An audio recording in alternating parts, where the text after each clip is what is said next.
tev ir augsti un tu nezini, kā sasildīties, tagad mēs sataisīsim Kazanova Moonshine karstvīnu. Un kas mums būs nepieciešams? Upaņu vīns no Kazanova Moonshine, karstvīna varīšanas katls, nazis, kartupeļu nazis, svari, koka dēlītis, ceilona kanele, apelsīnu cedra, pipars, muskatrieksts, ingvers, viss, rokas, galva un labs noskaņojums. Pievienot kaneli. Mums būs nepieciešami 8 grami. 8 grami. 2 grami, jomai. Metam iekšā.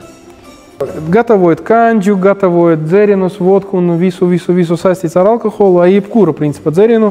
Pēc savas pieredzes jau 10 gadi tūlīt būs. Es uzskatu, ka šajā vajag izmantot ļoti svaigas, garšīgas izēvielas materiālus, jo mūsu gadījumā no sliktiem lētajiem apelsīniem vai no krustnāgliņiem vai no veca ingvera garšīgo karstvīnu nesataisīsi, kā arī jebkuru džiganu, piemēram.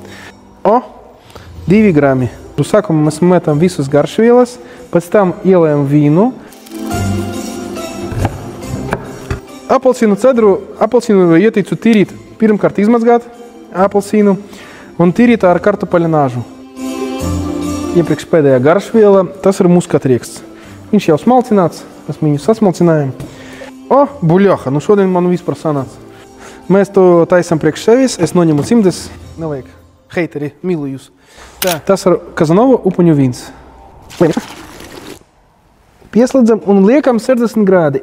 Nākošajā video mēs garšosim un gatavosim mūsu karstvīnu lielā apjomā. Mums nav ne liela investora, nekā, mēs gatavojam visu ar rokam, bet jūs varat 100% būt pārliecināti, ka tas viss ir dabīgi. Savas ogas, jūs redzat, kā mēs gatavojam mazā apjomā, un tuvākajā nākotnē parādīsim, kā mēs taisīsim 600 litru karstvīna.